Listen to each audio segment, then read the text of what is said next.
Chapter 3. Chapter 3. I walked home pretty quick. There were puddles on the sidewalks and water in the gutters on the sides of the road. The smell of rain was in the air, and I saw a few deer on my way. I swing the door open to my house, and step inside. My dad is a nurse, so I usually won't see him until dinner, and my mom will get home in about an hour. I take my shoes off and walk upstairs to my room. Plopping my bag on the ground and then flopping myself on the bed, I sigh. My mind is so tired but my body is so awake. I don't know what to do with myself. I take a look around my room, trying to decide what the hell I should do. My eyes land on my guitar and I smile. I have an acoustic guitar, and it's my baby. I got it in freshman year and it's probably the only thing that has kept me sane these past few years. I speak fluent French because my old school was a French school, and I was actually born in Quebec, Canada but moved here right before my first year of kindergarten. A lot of the music I listen to is acoustic French music. My favorite songs are Ma Memoire Sale by Louis Garrel and A Ce Moment Même by Jeremy Capone. I know both of them on guitar but decide to play Ma Memoire Sale because it's my absolute favorite thing to play. I can't even count how many times I've played this song, I just play it over and over again. My parents are so sick of me playing it so much. Sometimes I'll sing the song as well, but my voice is horrid so I only do that when I'm alone. When I hear the door opening from downstairs, I know it's my mom coming home from work. Like every day, I walk downstairs to greet her. "Oh, Belle," she sighs, putting her hands to her face. "What's wrong?" I ask her as I help her take her jacket off. I walk to the closet by the front door and hang it up. "I was supposed to run to the store to get dinner," she groans. "I forgot." "Hey, no worries. I'll run to the store and get it. What were you planning on making?" I ask her. "Oh honey, you don't have to," she says, waving her hands back and forth. "I want to," she smiles when I say this. "I was planning on making roasted lemon chicken with green peas," she tells me. "Okay, I'm on it." I walk to the door, but stop when she calls my name. "Take the car. And here's some money," she says, throwing me the car keys and her wallet. "Thanks, Mom," I say, and walk out the door. I've had my driver's license for a few months, but since my parents insist I pay for my own things, I don't own a car. I love driving though, but in a small town like this one, there's not many places to drive to. And plus, even though I love driving, there are many who would insist that I am a terrible driver. I open the door to my mom's 2012 silver Audi A7. I don't know much about cars, but I like this one, so the rest doesn't really matter to me. I pull out of the driveway and away I go. They only have one grocery store in this small town, and it's a little Sobeys that's about a 5-10 minute drive from my house. I love driving down my street. There's some neighbors here and there, but it's mostly just woods on each side of the road. My backyard is basically a forest. Driving down this road is so calming, it seems endless. But of course it's not, and after a few quick turns, I'm here. I grab some money out of my mom's wallet and then head inside. Even for a grocery store, it's not the biggest. In my old city, we had a Freshco, 2 Walmarts, a Metro, a Target, a Frills. And in the small place of Woodstown, there's only one small grocery store. I'm not really complaining though. Sobeys is surprisingly busy today as I head inside. Probably a lot of parents buying their dinners last minute. I walk towards the meat area and pick up 2 packages of chicken breasts since there was only 2 in each. I look around and furrow my eyebrows. Where the hell do people put frozen peas? "Do you need help with anything?" A voice says behind me. I'm surprised to see that it's Mia when I turn around. "Mia?" I ask, surprised. "The one and only," she laughs, taking a bow. "Since when do you work here?" I say, tilting my head to the side. "Oh, I don't know. About 2 years." She answers, looking up as if she's mentally counting.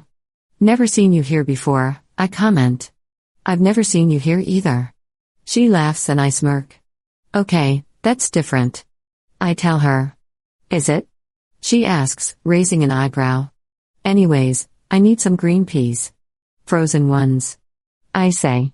"Right this way, sir," she says sarcastically, and I laugh while following her. We pass down many aisles of cereal and salad dressings before making it to the other side of the store, where above it said in big block letters, "Frozen Foods." Oh, I should have guessed. I say dumbly as I stare at the sign. Honest mistake, she laughs and I roll my eyes.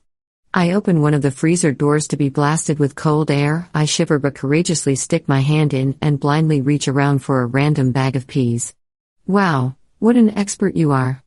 Mia says. Oh, shut up.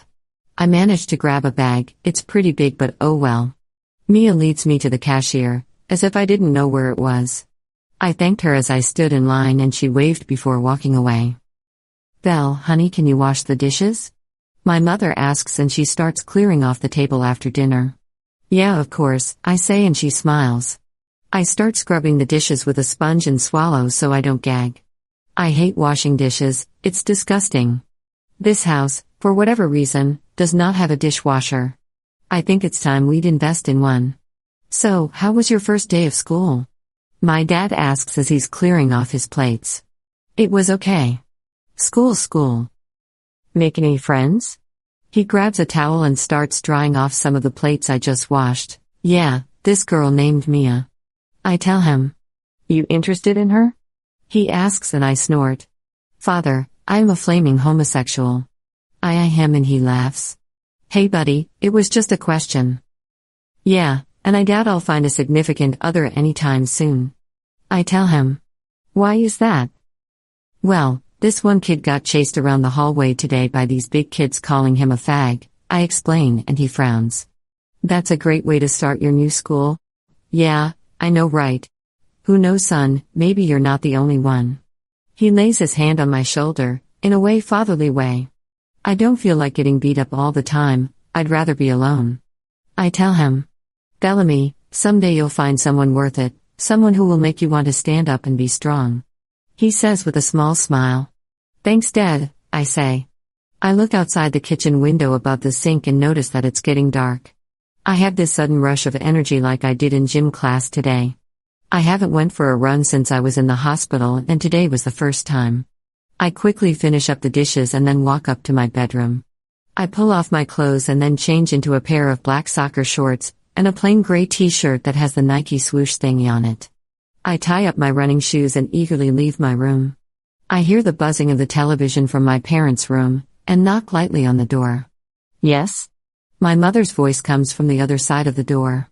Hey, I'm gonna go for a run. I won't be long. I say, peeking my head in the door. Be careful, love. My mom warns and I nod. The second my foot steps out the door, I bolt.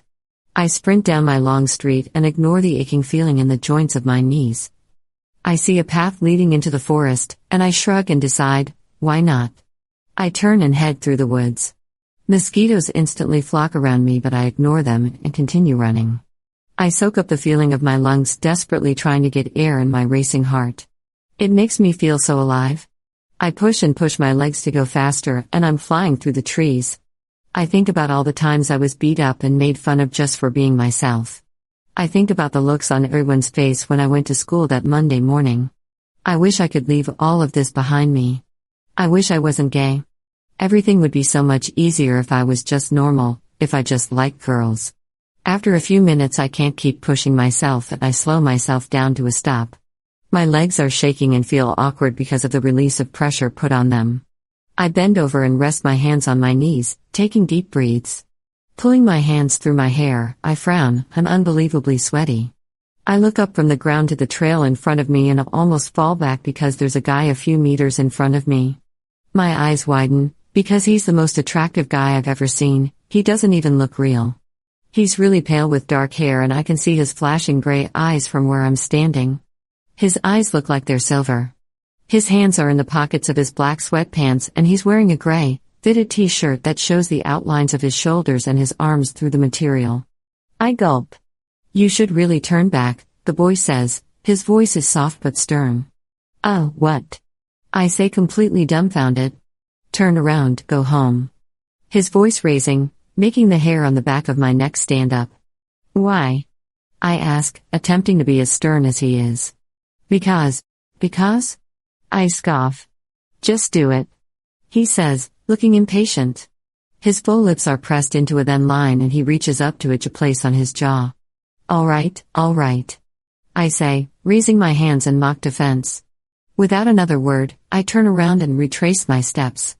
I turn around, hoping to get another glance at the beautiful boy, but he's no longer there. Underscore. AN.